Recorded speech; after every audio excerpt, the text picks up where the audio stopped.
আপনি 30 রোজা রাখছেন খুব আবেগ অন্তরে যে আল্লাহ যদি আরো 6 মাস বাড়ায় দিতেন রোজা তো পুরাটাই রাখতাম। যেহেতু বাড়ায় না তো ঈদের দিনটা মিলায় রাখি।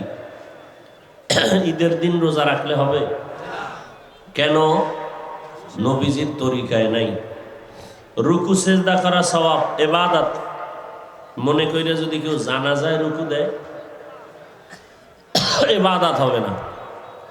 তাহলে নবীর তরিকা ছাড়া নামাজ পড়লেও ইবাদত হবে না, আর নবীর তরিকায় ব্যবসা করলেও ইবাদত, নবীর তরিকায় ঘুমাইলেও ইবাদত, নবীর তরিকায় খানা খাওয়া ইবাদত, খানা না খাওয়াও ইবাদত। সব হতে হবে আল্লাহর জন্য নবীর তরিকায়। এই ইবাদত কেমনে করব? নবীর তরিকা চিনি না। আল্লাহ পাক রব্বুল আলামিন এই তরিকাটা চিনাইয়া দিবেন যারা উম্মতের কাছে। এই দায়িত্ব আল্লাহর পক্ষ থেকে নবী দিয়ে গেছেন ওলামায়ে আহলে হকদের হাতে। ওলামায়ে কেরামের দায়িত্ব উম্মতকে নবীজির ইবাদতের পদ্ধতি শিখাইয়া দিবেন। বাড়ানো কোনো সুযোগ নাই, কমানোরও সুযোগ নাই। নবীজি বলেন লা তাআতা লি মাখলুকিন ফি মাসিয়াতিল খালিক। আল্লাহকে বেজার করে অন্য কারো আদেশ নিষেধকে গ্রহণ করা হারাম। আল্লাহকে বেজার করে পৃথিবীর কারো আদেশ মেনে নেওয়া হারাম। অতএব 23 বছরের রসুলের আদর্শ আল্লাহ সিল লাগাইয়া দিয়েছেন। দুনিয়ার কিয়ামত পর্যন্ত এতে কেউ বাড়াতেও পারবে না, কমাইতেও পারবে না। আল-ইয়াওমা আকমালতু লাকুম দীনাকুম ওয়া আতমামতু আলাইকুম নি'মাতি ওয়া রাদিতু লাকুমুল ইসলাম দীনা। আল্লাহর নবীকে আল্লাহ জানায় দিলেন দিন বিধান ইসলামকে আমি আজকের দিন 9 তারিখ জিলহজ মাসের রসুল যখন হাজির বলে আজকের দিন আমি পুরা মুসলমানের জিন্দেগির বিধানকে কমপ্লিট সিল লাগাইয়া দিলাম, আর কিয়ামত পর্যন্ত আর পরিবর্তনের কোনো সুযোগ নাই। দুনিয়ার মানুষ আদর্শ ফেরি করে, আদর্শ বানায়, পদ্ধতি তৈরি করে, আবার সংশোধনী আনে, কিন্তু মুসলমান একমাত্র মদিনাওয়ালা নবীর আদর্শের বাইরে কারো আদর্শ গ্রহণ করার অধিকার, করলেও কোনো ফায়দা নেই। কেন? দুনিয়ার সব মানুষের আদর্শ নাপাক, একমাত্র মদিনার নবীর আদর্শই হলো পাক। অন্য মানুষের আদর্শ নাপাক কেন? মানুষটাই নাপাক। গুনার কারণে হাত নাপাক, চোখ নাপাক, জিহ্বা নাপাক, অন্তর নাপাক। নবীরটা পাক কেন? আমার নবী নিজেই কি কেমন পাক? 63 বছর হায়াতে নবীর জিন্দেগিতে একটা মিথ্যা কথা বলে নেই। পৃথিবী ঘুরেন তো এরকম একজন নেতা পাবেন কিনা জীবনে একটা মিথ্যা কথা কয় নাই। বরং বর্তমানে তো মিথ্যার ফ্যাক্টরি, গজবের মোবাইল। একজনে বলে ভাই তুমি কই, চিন্তা করে হাসা কথা কইলে বিপদ, মোবাইলটা কানে লাগায় আমি জমিনে নাই। কি পরিমাণ মিথ্যার চর্চা এই মোবাইলে আমাদেরকে করাচ্ছে। আল্লাহ এর থেকে আমাদেরকে হেফাজত করেন। মদিনার নবীর আদর্শ কেন পাক? আম্মা জান আয়েশা বলেন নবীজির ঘাম আমি বোতলে ভরে রাখতাম। বড় বড় অনুষ্ঠানে আমরা নবীর ঘাম মুবারক মিশক আতর হিসাবে ব্যবহার করতাম। রাহমাতুল লিল আলামিন এমন একজন পবিত্র পয়গম্বর, নবী যেখানে কদম দেন ওই জায়গা থেকে দীর্ঘদিন মিশকের ঘ্রাণ পাওয়া যায়। মদিনাতুল মুনাওয়ারা থেকে পায়ে হাঁটিয়াও যদি 10 মিনিট একটু আগাইতে থাকেন, সামনে উহুদের পাহাড়, বিশাল বড় লম্বা 6 কিলোমিটারের মতো বিশাল উহুদ পাহাড়। ওই উহুদের যুদ্ধে নবীর দান মুবারক শহীদ হয়েছিল। এমনই এক অবস্থায় বেঈমানেরা আমার নবীর মাথায় লোহা ঢুকাইয়া রক্তাক্ত করেছিল। নবীজি গর্তে পড়ে গেলেন।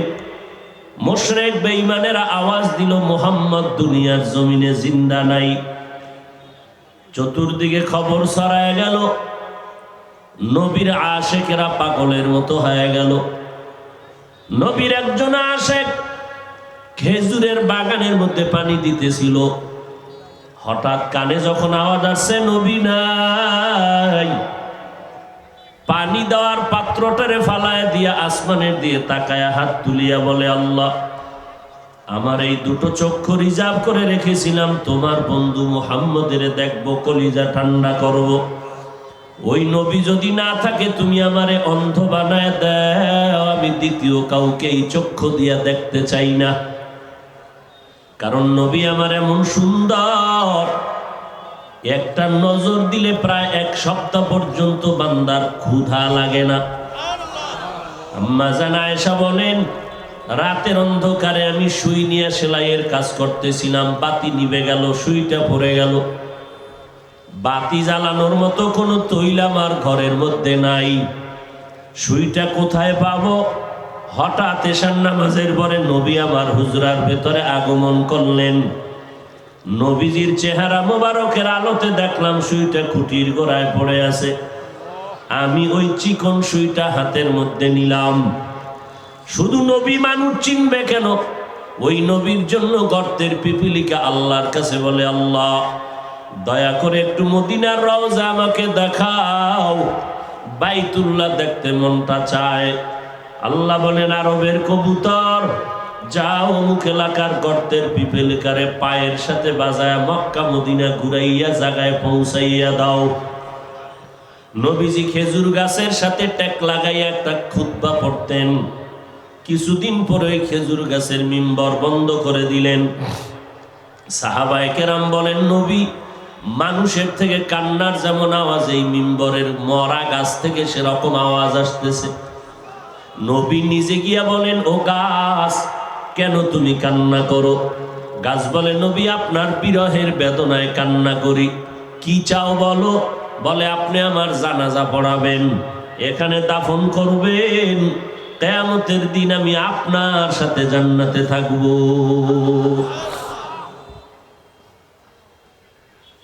রাহমাতুল লিল আলামিন, সারা দুনিয়ার মাখলুকতের মধ্যে পরিচিত। এই জন্য আমার নবীকে আল্লাহ পাক শ্রেষ্ঠত্বের মর্যাদা দান করেছেন। নবীর আদর্শ এত সুন্দর, কারণ আমার নবী নিজেই সুন্দর, যার জীবনে কোনো মিথ্যা বলেন নাই। নবী যখন রাস্তা দিয়ে হাঁটে, সূর্য মাথার উপরে ছায়া দেয়, সূর্যের গরম যেন নবীরে কষ্ট না দেয়। নবী যখন কোথাও বসেন, গাছগুলো নুয়ে নুয়ে নবীরে সালাম জানায়। সাপ এসে নবীরে বাতাস দেয়। জঙ্গল থেকে সালামের আওয়াজ। সাহাবায়ে কেরাম বলেন, নবী কোনো মানুষ নাই, সালাম দেয় কারা? নবী বলেন, আমার আওয়াজ পেয়ে জঙ্গলের হিংস্র প্রাণীরা মানে সালাম জানাইতেছে। মায়ার নবী উহুদের ময়দানে দান দান শহীদ হয়ে গেল, গর্তে পড়ে গেলেন। বেঈমানেরা আওয়াজ দিল, মদিনার নবী নাই। আল্লাহর কুদরত, সাথে হযরত আলী রাদিয়াল্লাহু আনহু দাঁড়ানো। নবীজিরে ধরে উঠাইলেন। উঠানোর পরে দেখে নবীর পুরা চেহারা বডিতে রক্ত মাখা। নবীজির হাত মোবারক ধরিয়া আস্তে আস্তে করে উহুদ পাহাড়ের কিনারায় নিয়া একটা পাথর ছিল, পাথরের উপরে নবীরে বসায় দিলেন। নবী ওখানে বসলেন। বসিয়া নবী বলেন, ও সাহাবায়ে কেরাম, বেঈমানেরা বোধহয় খবর ছড়ায় দিছে আমি নাই, আমার আশেকেরে জানায় দাও মুহাম্মদ এখনো জিন্দা আছে। আর ময়দানে দেখো, দ্বীন ইসলামের পতাকা উড্ডীন করার জন্য কারা রক্ত দিয়া শহীদ হয়ে গেল। এদের লাশগুলো তাড়াতাড়ি গুছায় নাও, এক কাতারে দাও, জানাজা একসাথে পড়ায় তাদের দাফন হবে, কোনো গোসল লাগবে না। এই খবর পাইয়া হঠাৎ নবী দেখতেছেন উহুদের ময়দানে একজন আল্লাহর বান্দি এসে আওয়াজ দিয়ে বলে, ও পয়গম্বর, আপনার যত সাহাবায়ে কেরাম আজকে শহীদ হয়ে গেল, বিনা গোসলে আপনি কবর দিবেন। তবে আমার স্বামী হানজালা নামের এক সাহাবী, তাকে আপনি বিনা গোসলে কবর দিবেন না। কারণ সে বাসর রাতে গোসলখানায় গিয়া যখন আওয়াজ পাইল মদিনার নবী দুনিয়ায় নাই, গোসল না করিয়া ঘরের মধ্যে গিয়া আমারে সালাম দিয়া তরবারিটা নিয়া ময়দানে আসিয়া তিনি শহীদ হয়ে গেলেন।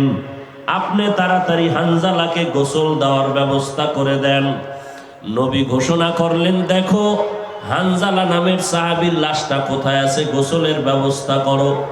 হঠাৎ গাইবি আওয়াজ, নবী হানজালার গোসল দেওয়ার দরকার নাই।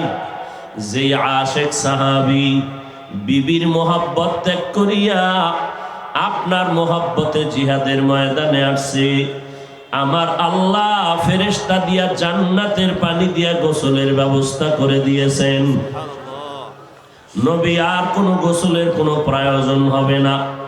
মায়ার নবী বিনা গোসলে শাহাদাত বরণকারী সাহাবায়ে কেরামের দাফন করলেন, জানাজা কমপ্লিট।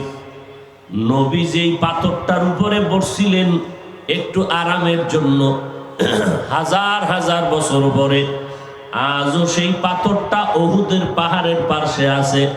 খোদার কসম, এখনো যদি কোনো আশিক গিয়ে সেই পাথরে নাক লাগাও, এখনো সেই পাথর থেকে মিশকের ঘেরান পাওয়া যায়।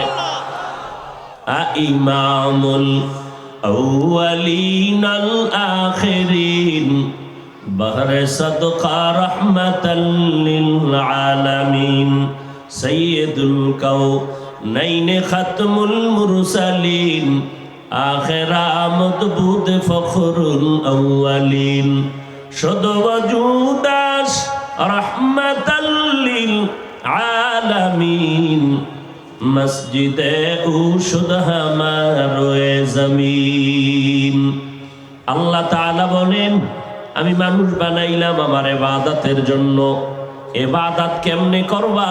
কোনো পীর সাহেবের তরিকায় চলবে না, কোনো বক্তার তরিকায় চলবে না। আমি আমার মুহাম্মদ আমার বন্ধু, তার দ্বারা আমি 23 বছর একটা প্রেসক্রিপশন বানায় দিলাম। কিয়ামত পর্যন্ত সমস্ত মানুষ যদি মুহাম্মদের প্রেসক্রিপশনকে ফলো করে, এই অনুযায়ী চলে, আমি আল্লাহ তাকে বিনা হিসাবে জান্নাত দিয়ে দিব। এখন ওই নবীর তরিকা বা আদর্শ সুন্নাত যারা চিনো না, কিয়ামত পর্যন্ত নবীজির 23 বছরের প্রেসক্রিপশনটা উম্মতের সামনে বুঝাইয়া নবীর সুন্নতের আমল শিখানোর দায়িত্ব উলামায়ে আহলে হকের, কোনো ডাক্তারের না, একমাত্র উলামায়ে আহলে হক। আমি বারবার কিন্তু একটা শব্দ ওলামাদের সাথে ব্যবহার করতেছি, উলামায়ে আহলে হক, কারণ 1500 বছর আগে নবী সতর্কবাণী করেছেন, এই উম্মতেরা ওলামা দেখবা, এই দুনিয়াতে যদি তোমরা কোনো খারাপ মানুষ দেখতে চাও, খুঁজিয়া দেখবা ওলামাদের একটা অংশ থাকবে চূড়ান্ত খারাপ।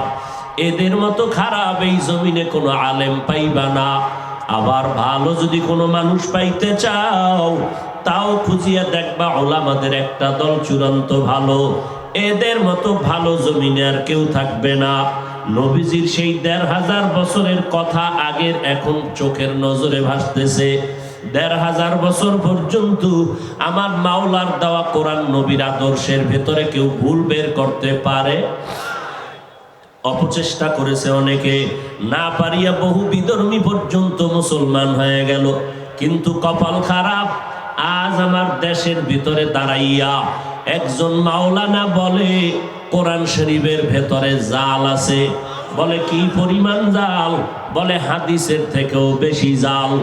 আমি চিৎকার দিয়ে বলি, ও মুসলমানেরা, আল্লাহর কোরআনের মধ্যে যদি জাল আছে, ভেজাল আছে, এই কথাটা অন্তরে ঢুকে যায়, আমার মাওলার অস্তিত্বও থাকে না, ইসলামের অস্তিত্বও থাকে না, হুজুরগিরিও থাকে না। এই কথাটা আওয়ামী লীগওয়ালারা বলে নাই, বিএমপির কোন নেতায় বলে নাই, একজন মাওলানা হইয়া ঢাকার জমিনে দাঁড়ায় কয় কোরআনে ভেজাল। ওই নবীর কথা অনুযায়ী চিনে নাও এই বান্দা মাওলানা ঠিক, তবে উলামা নবীর আহলে বাতিল নবীর দুশমন। আর এক মাওলানা বলে নবীরা অন্যায় করেছেন, আল্লাহ নবীদের দিয়া অপরাধ করায়েছেন। নাউজুবিল্লাহ, মানে আপনারা কি মওদুদি সাহেবের মুরিদ নি? এই মেয়া মওদুদি সাহেবের মুরিদ, নাউজুবিল্লাহ আসতে কেন? নবীরা অন্যায় করেছে, এই যুবকেরা, নবীরা অন্যায় করেছেন, আল্লাহ করাইছেন, এই কথাটা মানো? আল্লাহরে সাক্ষী রেখে বল, মানো? জিব্বা খুল, ফেরেশতারা লিখবে নবীরা অন্যায় করেছেন, মানো? কোন আওয়ামী লীগ ওয়ালারা বলে নাই, বিএমপি ওয়ালারা বলে নাই, বলেছে একজন ইসলামের ব্যানারওয়ালা মাওলানা নামের ভণ্ড। আর এক মাওলানা বলে কালেমা লা ইলাহা ইল্লাল্লাহ মুহাম্মাদুর রাসূলুল্লাহ, এই কালেমাটা বন্ধ করে দাও, এটা নাকি কুফরি কালেমা। যুবকেরা বল, কালেমা কুফরি মানো?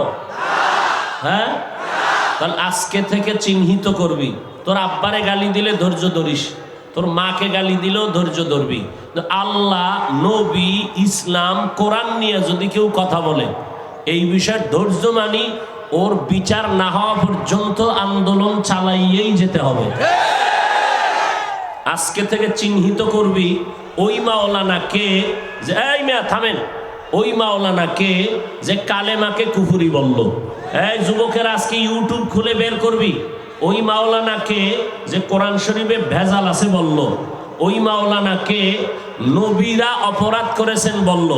এদেরকে চূড়ান্তভাবে চিহ্নিত করে আজীবনের জন্য তওবার আগ পর্যন্ত তাদের সাথে সালাম নাই, কালাম নাই, এদের পেছনে নামাজ পড়লে নামাজ আদায় হবে না।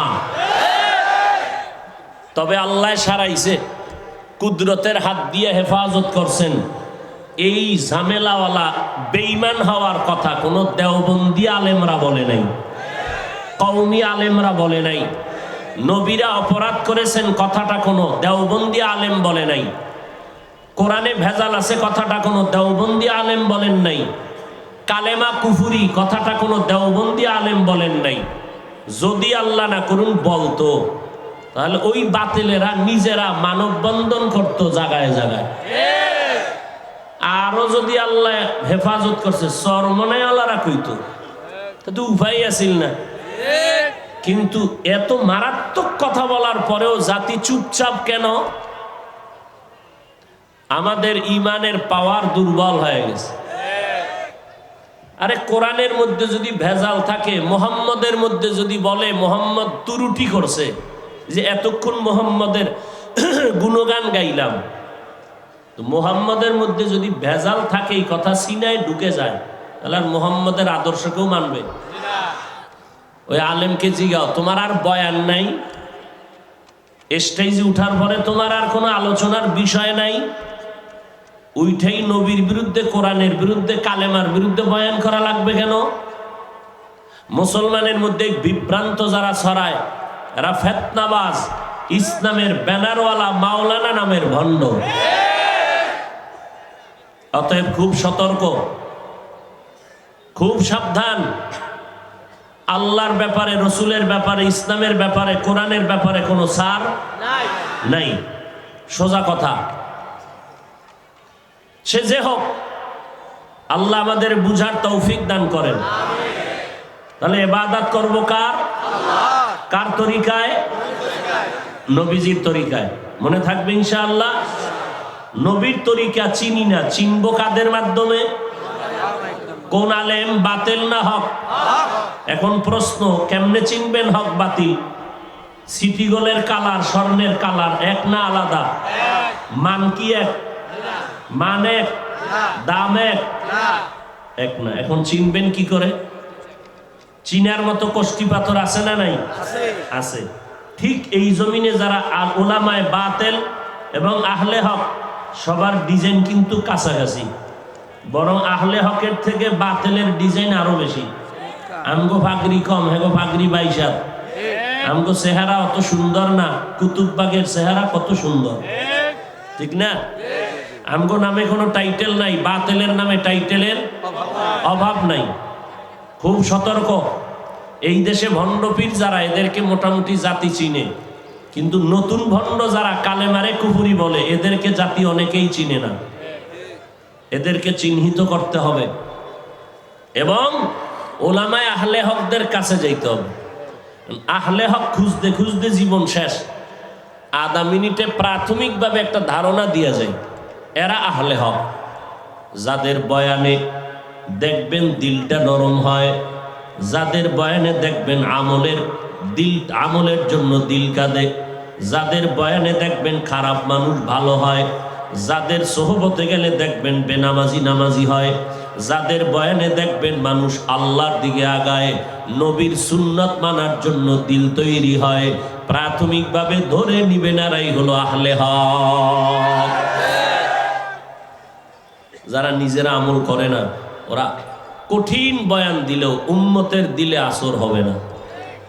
আজকে বেশি বয়ান করতে পারলাম না, একটু ঘুম নাই, এ চোখ জ্বলতেছে, কঠিনভাবে চোখ জ্বলতেছে।